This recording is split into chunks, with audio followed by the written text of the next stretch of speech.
Hoje, dia 15 de novembro de 2022, memorando aí, ou pelo menos rememorando, né, a proclamação da República, acontecida em 1889, proclamada por Marechal Deodoro da Fonseca, os militares todos em torno de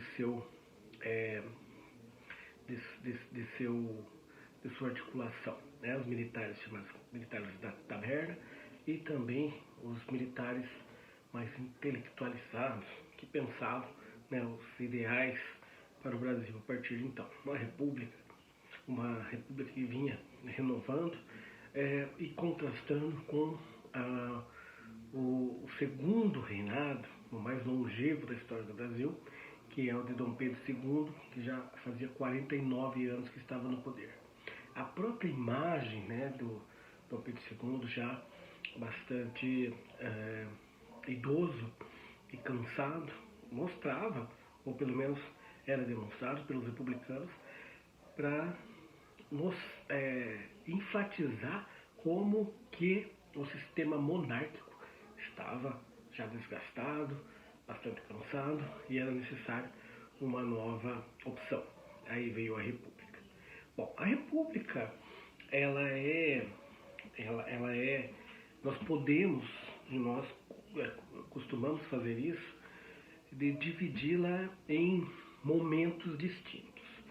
Então nós temos a chamada Primeira República, que acontece ali com o Marechal Deodoro da Fonseca, então, um golpe, né, institucionalizado, no qual ele implanta um governo provisório, os militares implantam um governo provisório, mas o Marechal Deodoro logo é eleito indiretamente, é eleito presidente da República. Seu vice, Floriano Peixoto, também marechal. Então, nós temos o período no qual os dois governaram, porque o Marechal Floriano Peixoto assume o poder logo após a renúncia do Marechal Deodoro da Fonseca. Nós temos um período chamado de República da Espada, dentro da Primeira República, que vai de 1889 a 1930. De 1889 a 1894 nós temos esse período. Amplos interesses econômicos, né, rondavam e acabavam se sobressaindo tanto no Império como na República. Então, os cafeicultores, um grande grupo dos cafeicultores, principalmente, alguns chamam de República do Café com Leite, muitos historiadores já colocam em desuso esse termo, porque de fato era o café mesmo, o principal de tudo, mas foi um período então que veio em seguida e predominou no país. Os seus interesses então foram atendidos nesse período que vai até 1930. E o Partido Republicano Paulista e o Partido Republicano Mineiro vão estar ali se revezando no poder, na indicação de quem seria o próximo presidente da República. Como em 1930, né, um mineiro, ou a indicação deveria ser feita por um mineiro, não aconteceu, mas foi uma indicação feita pelo presidente, até então Washington Luiz, que era paulista, era do Partido Republicano Paulista, e como alguns historiadores dizem, deles Raimundo Faoro, que ele queria sanpaulizar o Brasil. Ele indicou um paulista para a eleição. Haviam muitas fraudes nesse período, havia o domínio dos coronéis, no momento que tinha o voto aberto, apelidado também de voto de cabresto, no qual as pessoas acabavam, né, pela intimidação, pelo receio e até por favores realizados ali pelos coronéis, votar nos seus candidatos ou no próprio coronel, mantendo então toda uma regularidade irregular, no qual havia ali fraudes nas eleições, os defuntos acabavam sendo colocados como votos válidos e assim por diante. Naquele momento, então, o voto pela indicação do Washington Luiz, acabou então havendo a eleição de Júlio Prestes, indicado ali pelo governo, pelo Partido Republicano, e do outro lado, Getúlio Vargas, que era oposição. Getúlio Vargas acabou sendo derrotado, né? E, assim, momentaneamente, pareceu que aceitou o resultado, mas isso não aconteceu e subiu no que foi chamado depois de Revolução de 30, subiu e chegou até o Palácio do Catete, depondo ali então o governo, essa chamada República Oligárquica, essa primeira república então que tinha orquestrado toda essa dinâmica regularizada, né, de forma irregular, na qual havia as fraudes eleitorais.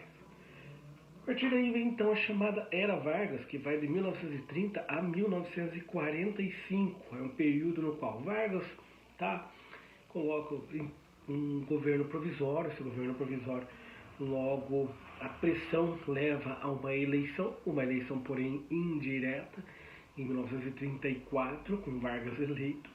Em 1937, já que no ano seguinte, em 1938, Vargas teria que encerrar seu mandato, não havia reeleição, então ele acabou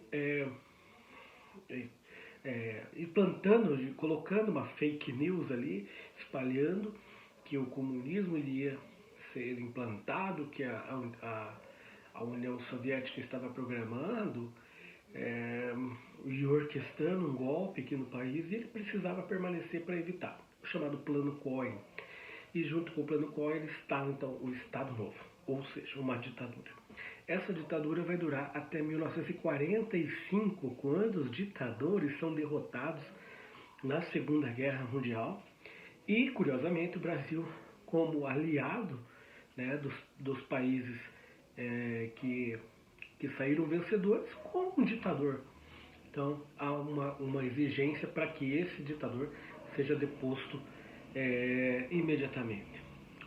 Vimos então a partir daí, a partir de 1946, chamado período democrático, que vai ter uma curta duração, vai ser até 1964. Então alguns presidentes ali vão passar pelo país, e novamente, dentre esses presidentes, nós temos Eurico Gaspar Dutra, depois nós temos o Juscelino Kubitschek, o Jânio Quadros, e com a renúncia do Jânio Quadros, o João Goulart, que acaba assumindo. O João Goulart, conhecido como Jango, ele é também, então, aquele que recebe o golpe cívico-militar no dia 31 de 3 de 64, no qual vem o período, então, dos governos militares.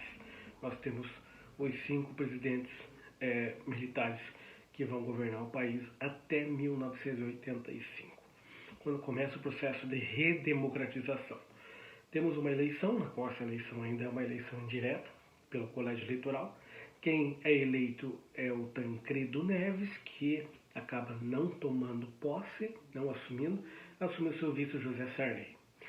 Na sequência, nós temos finalmente uma eleição direta.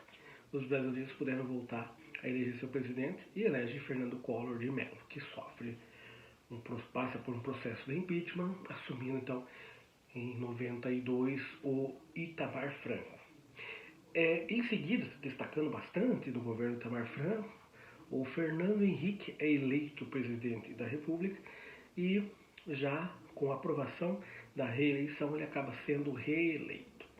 O Luiz Inácio Lula da Silva concorreu contra o Collor e concorreu nas 2 eleições contra o Fernando Henrique, perdeu as 3 eleições, mas sai pela quarta eleição candidato e acaba sendo eleito e reeleito, né, como presidente da República. Elege também sua sucessora, Dilma Rousseff, que também é reeleita com uma margem muito pequena de votos de diferença em relação ao seu opositor Aécio Neves, e também passa por um processo, sofre um impeachment, assumindo então o vice-presidente Michel Temer. Então, outra eleição bastante polarizada, nós temos então Jair Messias Bolsonaro, que havia vindo de um quadro um pouco diferenciado, né, dentro do Congresso, e concorre contra o Fernando Haddad e é eleito. O primeiro presidente não reeleito é o Jair Messias Bolsonaro, volta pela terceira vez, pela terceira eleição, né, disputando sua sexta eleição. Então o presidente recém-eleito Luiz Inácio Lula da Silva em 2022 para ter a sua posse em 2023.